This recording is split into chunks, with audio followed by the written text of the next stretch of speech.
Topic है भय का भूत। आज हर मनुष्य के अंदर किसी न किसी प्रकार का भय व्याप्त है। भय माना डर, उसके कई पहलू हैं। भय का भूत सारा हिस्सा विचारों पर आधारित अर्थात काल्पनिक होता है। बिना कुछ किए भी सिर्फ शंका अनुमान के आधार पर भी भय हावी हो सकता है।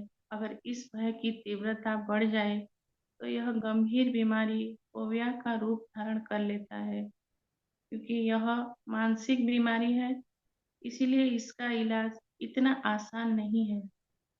इसके लिए मन को शक्तिशाली बनाना पड़ता है। भय किस तरह हमारी शक्तियों को और विशेषताओं को पंगु बना देता है, इसे हम बिल्ली और कबूतर के उदाहरण से समझ सकते हैं। अगर बिल्ली अचानक कबूतर के सामने आ जाए तो वह इतना भयभीत हो जाता है कि यह भी भूल जाता है कि मैं उड़ भी सकता हूँ। भय के मारे उड़ने के बजाय आंखें ही बंद कर लेता है और अगले ही पल शिकार बन जाता है। कबूतर के पास पर्याप्त समय और सामर्थ्य था अपने को बचाने का, पर भय ने सब कुछ भुला दिया। इसी प्रकार हमारे पास भी परिस्थितियों से निपटने के लिए पर्याप्त समय और शक्ति होती है, पर भय के कारण सब सब कुछ भूल जाते हैं और हार कर बैठ जाते हैं कि अब कुछ नहीं हो सकता। भय हमें कमजोर और परिस्थितियों को मजबूत अर्थात बड़ा बना देता है। एक बार गुरुकुल में श्री कृष्ण और बलराम को रात्रि में क्रमशः प्रहरी के रूप में जागना था। जिस रात्रि को बलराम जाग रहे थे, तभी एक भयानक राक्षस आ गया। उसे देख बलराम भयभीत हो गए। जितना वो भयभीत हो रहे थे, राक्षस का आकार भी बढ़ता जा रहा था। अतः बलराम भय से मूर्छित हो गए। दूसरी रात जब श्री कृष्ण की पहरेदारी पूरी हो गई तो बलराम ने पूछा, क्या आपके पास कोई राक्षस आया था? उन्होंने कहा, हाँ, और जेब से निकाल कर वही राक्षस दिखाया जो खिलौनों की तरह लग रहा था। उसका आकार बहुत छोटा हो चुका था। तब श्री कृष्ण ने बताया, आप डर गए, इसीलिए उसका आकार बढ़ गया। मैं निर्भयता के साथ उसका सामना कर रहा था, इसीलिए वह छोटा हो गया। भय के अनेक कारण हो सकते हैं, जैसे कि मृत्यु का भय, पुनर्जन्म की कोई भयावह घटना जिसकी सूक्ष्म स्मृति इस जन्म में भी भयभीत करती रहती है।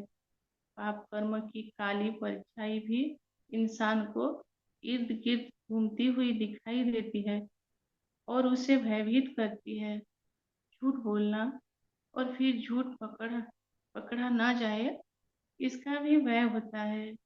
अंदर कुछ और बाहर कुछ, ऐसे व्यक्ति को सच का सामना करने से भय लगता है। लोक लाज का भी भय होता है कि लोग क्या कहेंगे, और कई बार अधूरा ज्ञान भी भय का कारण बन जाता है।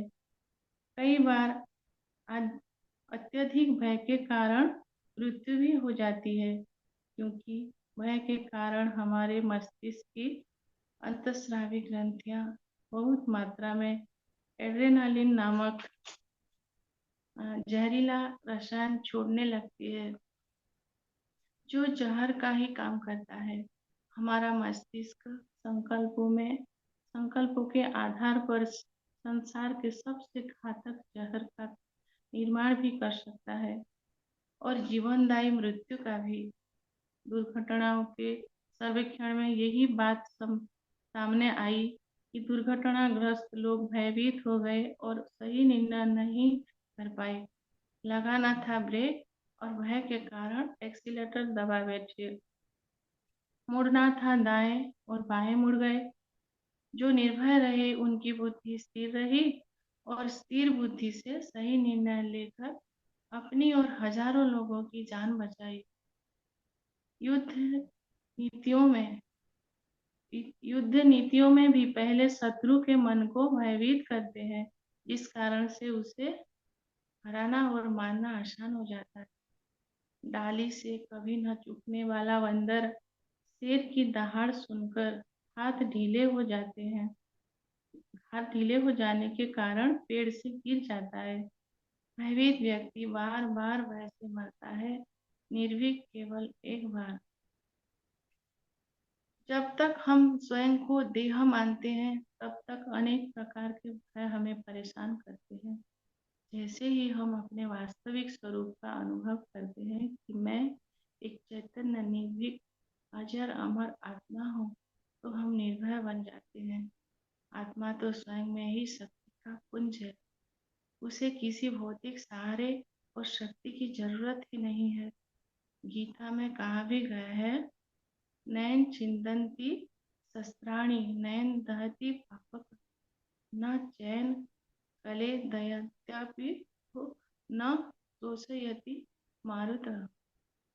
अर्थात आत्मा को न कोई शस्त्र काट सकता है, न अग्नि जला सकती है, न पानी भिगो सकता है, न हवा सुखा सकती है। गौतम बुद्ध का सामना जब डाकू अंगुलीमाल से हुआ, तो वे जरा भी भयभीत नहीं हुए। अंगुलीमाल ने कहा, हे सन्यासी, तुम्हें मुझसे भय नहीं लगता? मैंने अनेक लोगों को मारकर उनकी उंगलियों की माला बनाकर पहनी है। देखो, और मैं चाहूँ तो इसी समय तुम्हारी सिर धड़ से अलग कर सकता हूँ।